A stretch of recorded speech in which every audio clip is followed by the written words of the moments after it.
Hello everyone, welcome back. आज के session में हम डिस्कस करेंगे रिकवरी ऑफ ग्रेचुटी, जो कि हमारा टॉपिक चल रहा है इंडस्ट्रियल लॉ में the payment of gratuity act 1972। Almost सारे टॉपिक इसके कवर कर चुके हैं, कुछ ही टॉपिक रिमेन हैं जो हम एक दो सेशन में कंप्लीट कर लेंगे। So let's begin the topic recovery of gratuity section 8।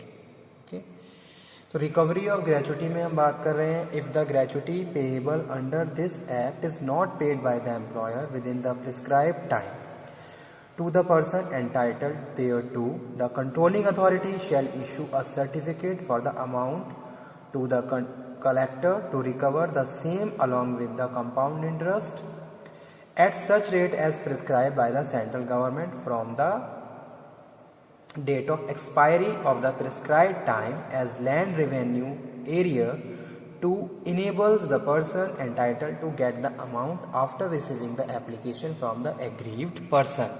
ठीक है, तो यानी कि अगर रिकवरी ऑफ ग्रेचुटी की बात कर रहे हैं तो ये सेक्शन 8 का पार्ट है अंडर ग्रेचुटी एक्ट 1972। इसमें हम बात कर रहे हैं कि भाई if gratuity payable under this act is not paid, employer के द्वारा पे नहीं की जा रही है, in that case prescribe time में उसको पेमेंट नहीं किया गया है, जो भी पर्सन उसका हकदार है, सो कंट्रोलिंग अथॉरिटी क्या करती है, इशू अ सर्टिफिकेट, एम्प्लॉयर को एक सर्टिफिकेट इशू करती है रिगार्डिंग दिस कि why this is not doing या हैपनिंग, पेमेंट ग्रेचुटी का पेमेंट क्यों नहीं किया गया, जो भी अप्रोप्रिएट गवर्नमेंट है, और उसके बाद अमाउंट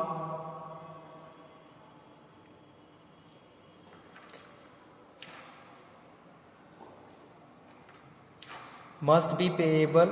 ओके, जो भी एरियर है उसको लगा के, तो इस तरीके से रिकवरी ऑफ ग्रेचुटी की जाती है।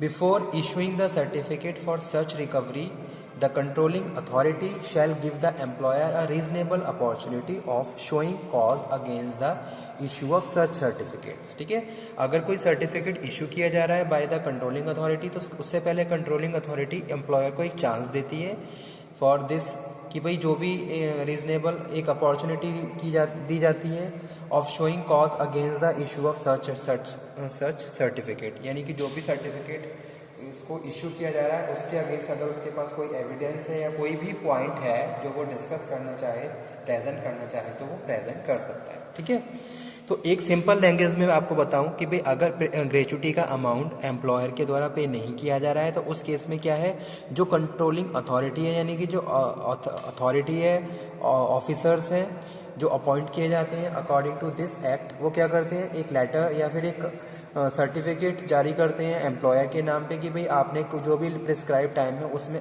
ग्रेचुटी का पेमेंट क्यों नहीं किया।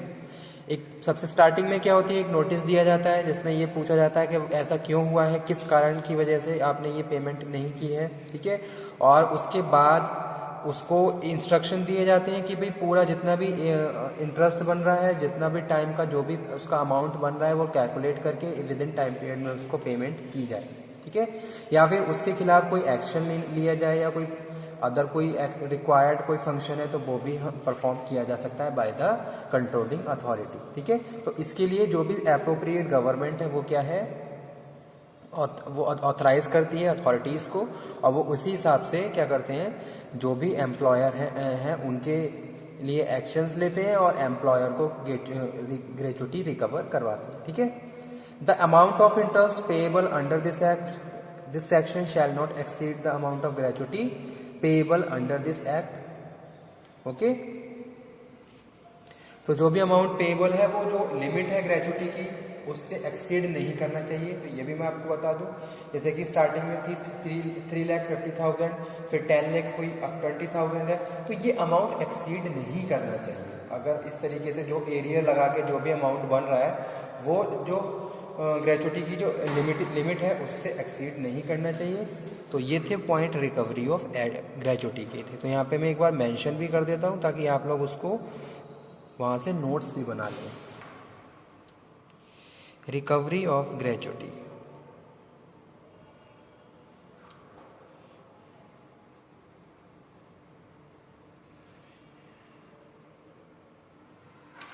if the gratuity payable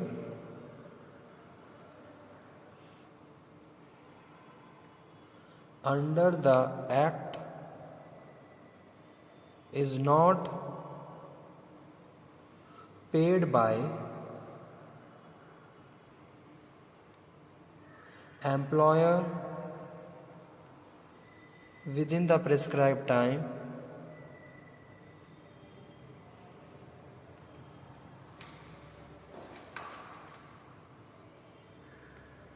to the person entitled thereto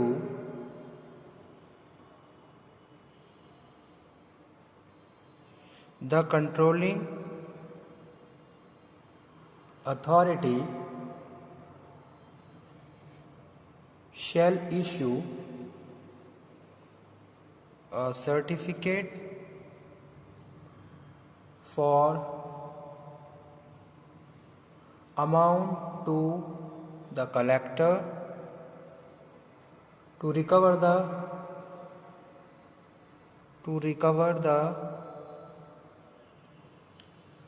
same along with the compound interest,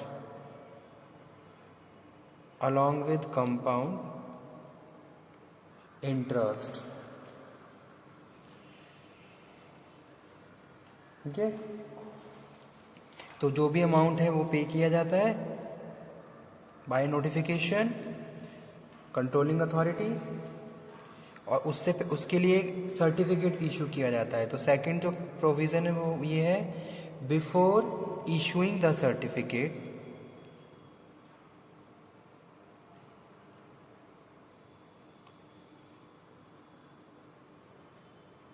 for such recovery the controlling authority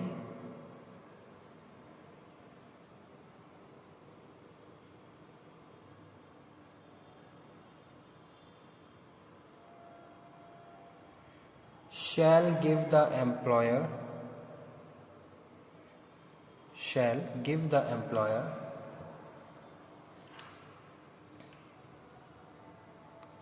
a reasonable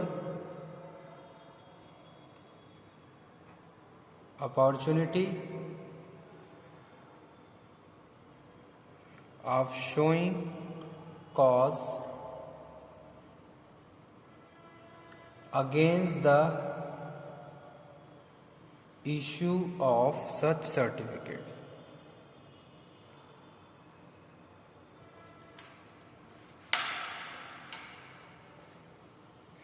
और थर्ड कंडीशन है, the amount of interest payable under this section shall not exceed the amount of gratuity payable under this act। ठीक है, यानी कि जो एक limit है gratuity की भी, इतना अमाउंट इससे एक्सीड नहीं करना चाहिए ग्रेचुटी का अमाउंट जो भी कैलकुलेट किया है। तो अगर जो कंट्रोलिंग अथॉरिटी है वो अमाउंट कैलकुलेट करके रिकवर करवा रही है तो वो अमाउंट भी जो ग्रेचुटी का अमाउंट है उससे एक्सीड नहीं करना चाहिए। ठीक है, तो ये कंडीशंस हैं रिकवर ऑफ ग्रेचुटी की। इसके बाद आ जाते हैं application for recovery of gratuity. Second heading है application for recovery of gratuity. Section 19 का पार्ट है rule 19, where an employer failed to pay the gratuity due under this act in accordance with the notice by the controlling authority, the employee concerned, his nominee or his legal heir as the case may be, whom the gratuity is payable, may apply the controlling authority in duplicate on the form T for recovery of gratuity, ठीक है। तो form T required होता है, form T required for payment of gratuity, payment of gratuity. जैसे कि हमें पता है एचआर में स्टूडेंट बहुत सारे फॉर्म्स होते हैं, ठीक है, जैसे कि फॉर्म 12 है, फॉर्म 14 है, अटेंडेंस रजिस्टर को फॉर्म 12 बोला जाता है, लीव विद वेजेस रजिस्टर्स को फॉर्म 14 बोला जाता है। इसी तरीके से बहुत सारी सर्विसेज, बहुत सारे बेनिफिट्स को अवेल करने के लिए हमें कुछ प्रिस्क्राइब फॉर्म्स भरने होते हैं। जैसे कि ग्रेजुटी का अमाउंट है उसको रिकवर करवाना है तो उसके लिए फॉर्म टी फिल किया जाता है, ठीक है। तो application for recovery of gratuity comes under the form T. After that third one is penalty, penalty section 9।